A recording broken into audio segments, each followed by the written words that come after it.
Halo berliner semuanya, welcome back to Mantitel Podcast. Smoking on back, hey, yeah, hey, bitch, remember that back, hey, what, hey, I'm blowing up fast, yeah. Pada podcast kali ini, kalian bakal ditemani oleh aku, Fatima Azahra, yang akan menemani kalian sampai podcast kali ini selesai. Nah, pada kesempatan kali ini kita kedatangan tamu nih teman-teman, siswa-siswi SMA Negeri 3 Bukit Tinggi yang memiliki prestasi. Kita sambut dulu dong tamu kita, Irsyad dan Kisti. Hai. Nah, aku mau nanya nih, Kisti kan dikenal sebagai atlet cewek yang menguasai bidang olahraga, terkhususnya di bidang taekwondo. Dan Irsyad menguasai sains dan teknologi dan berhasil membuat roket air yang sudah mencapai ke tingkat nasional. Apa yang membuat kalian berdua begitu tertarik pada bidang kalian sendiri? Boleh dari Kisti dulu? Baik, kalau dari pribadi Kisti sih awalnya karena bosan di rumah kan. Terus karena kebetulan kakak Kisti juga ikut taekwondo, jadi Kisti sering juga ngelihat mereka pergi-pergi tanding. Akhirnya Kisti memiliki ketertarikan juga buat ikut tanding dan disaranin dengan orang tua buat masuk taekwondo tersebut. Dan sampai sekarang berkelanjutan sih, gitu doang. Gitu. Kalau Irsyad gimana nih? Sudah berhasil membuat roket air sampai ke tingkat nasional. Kalau bagi Irsyad sih, Irsyad tertarik dalam bidang ini karena Irsyad sudah tahu bahwasanya Irsyad sudah memiliki kemampuan ini dari awalnya tentang saintik dan teknologi. Pada awalnya Irsyad tidak tahu apa itu roket air. Namun dengan adanya saran dan dukungan dari guru dan orang tua serta teman-teman, akhirnya Irsyad tertarik untuk mengikuti roket air ini dan sampai saat ini alhamdulillah sampai ke nasional. Nah gitu teman-teman, aku mau nanya lagi nih. Dalam taekwondo ada momen sepersekian detik di mana harus mengambil keputusan untuk menyerang atau bertahan.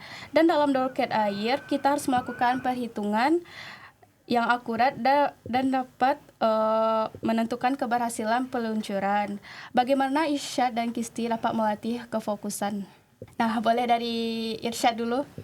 Baik, untuk Irsyad dalam menjaga kefokusan dalam saat-saat krusial ini, awalnya Irsyad hanya mengingat Allah pada saat-saat genting tersebut dengan cara membaca ayat-ayat pendek serta membaca surat Al-Fatihah.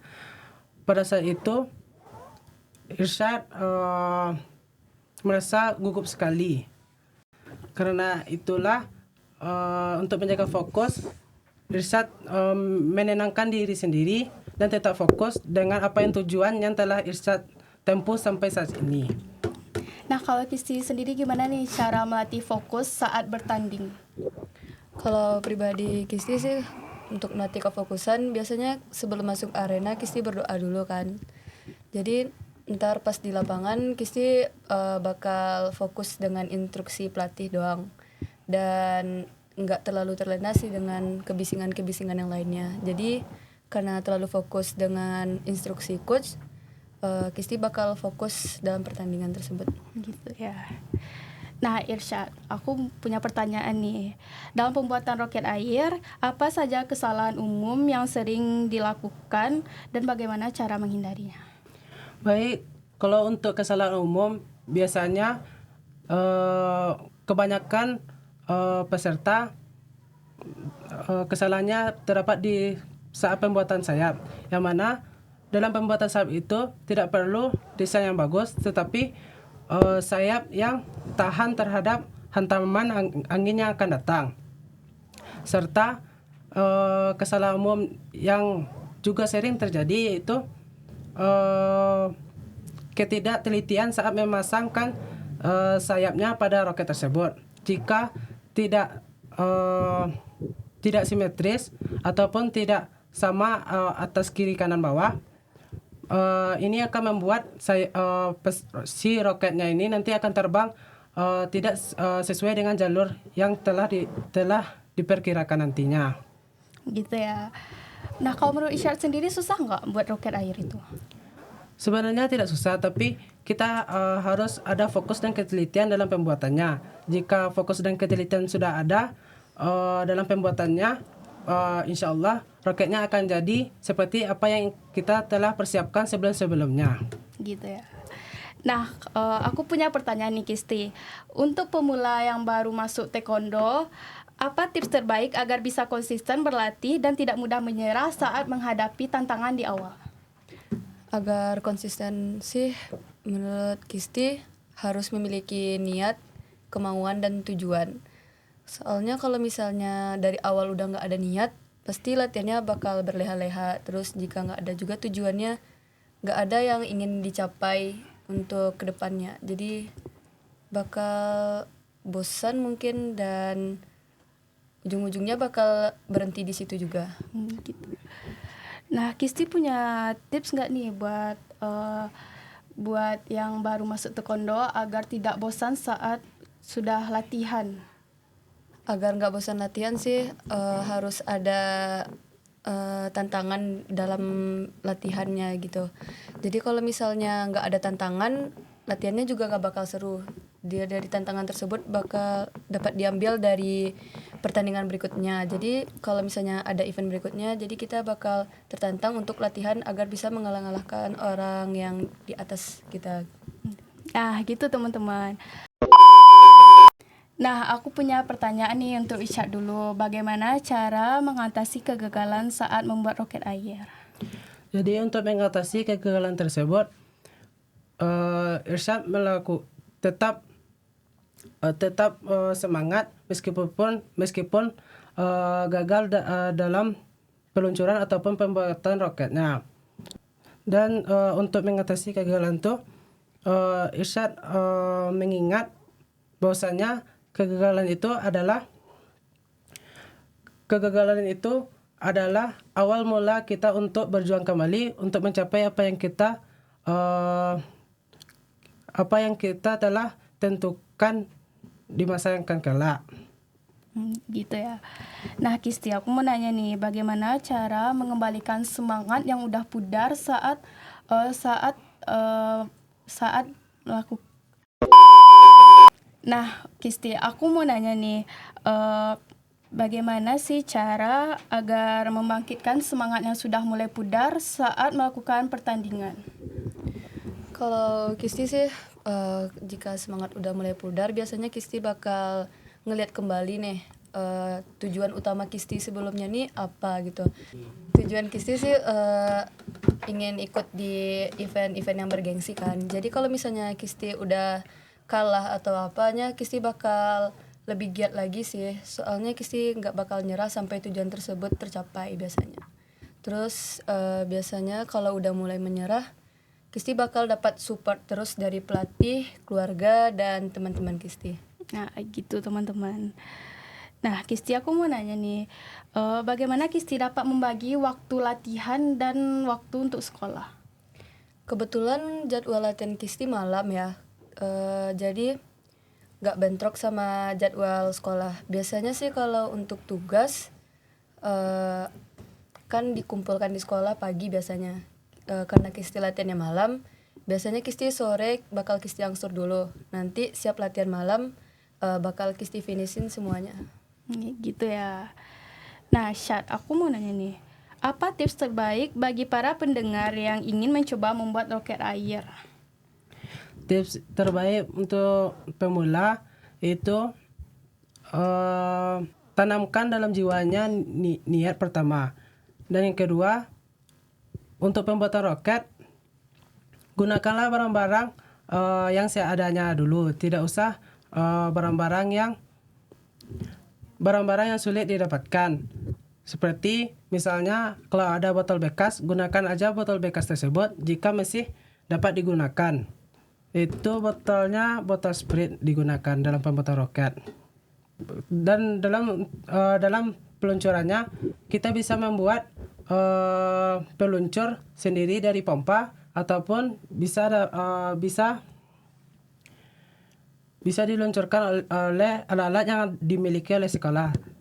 Karena di sekolah kita sudah memiliki peluncur roket yang sama untuk melakukan yang sama pada perlombaan roket air ini. Nah, seperti yang Irsyad bilang tadi kan membuat roket air kan harus menggunakan botol Sprite. Apakah tidak bisa menggunakan botol yang lain?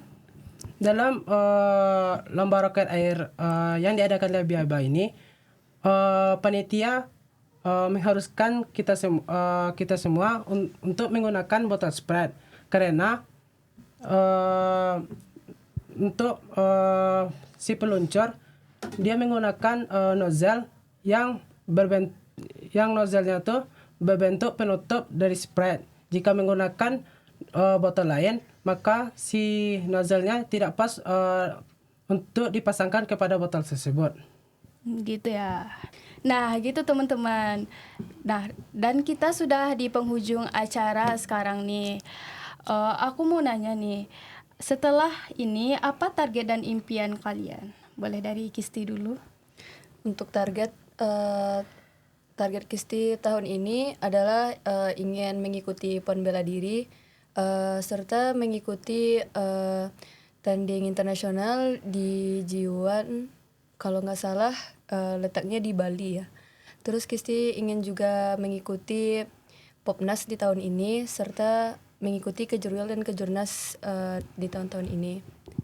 Dan untuk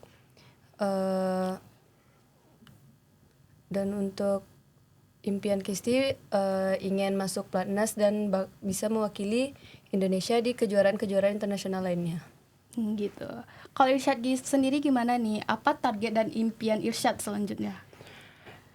Kalau untuk Irsyad sendiri, targetnya itu bisa menjuari lomba roket air ini baik di tingkat provinsi maupun di nasional nanti.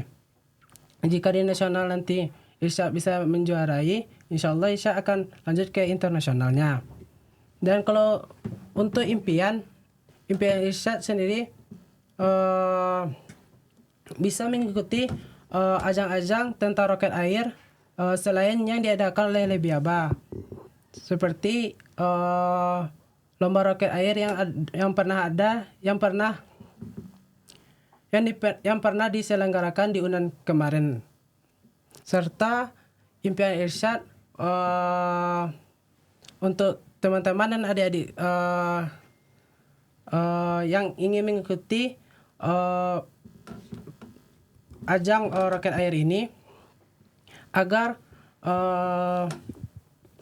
adik-adik dan teman-teman banyak yang ikut serta dalam roket air ini, karena pada saat ini kami hanya ada 5 anggota, dan untuk sekarang yang kelas 11 hanya 2 anggota. Dan Irsyad berharap banyak teman-teman dan adik yang ingin ikut serta dalam kompetisi roket air ini agar bisa membanggakan sekolah kita dan membanggakan kedua orang tua kita. Gitu. Ada nggak pesan untuk adik-adik atau orang di luar sana yang sedang berusaha meraih mimpi dari bidangnya masing-masing? Boleh dari Kisti dulu. Untuk kamu yang mungkin tertarik untuk mencoba taekwondo tapi masih ragu, coba beri kesempatan pada diri kamu untuk melangkah. Kalau tanpa kita sadari, taekwondo bukan hanya bela diri, tapi jalan bagi para pencari prestasi, membuka banyak peluang, dan membentuk mental kuat untuk masa depan. Kalau Irsyad, apa nih pesan untuk adik-adik atau orang di luar sana yang berusaha meraih mimpinya di bidangnya masing-masing? Jadi pesan Irsyad untuk adik-adik semua, tetap semangat dan jangan putus asa. Jika gagal, maka coba lagi. Jika gagal lagi, coba dan coba lagi seterusnya, sehingga adik-adik sekalian bisa mencapai apa yang adik-adik yang diinginkan. Nah, gitu teman-teman. Sekian podcast kita kali ini. Terima kasih untuk Irsyad dan Kisti sudah datang di podcast kami, dan semoga kalian makin sukses ke depannya. Amin amin ya rabbal alamin. Nah, jangan lupa like, comment, share dan subscribe ya teman-teman. Bye bye.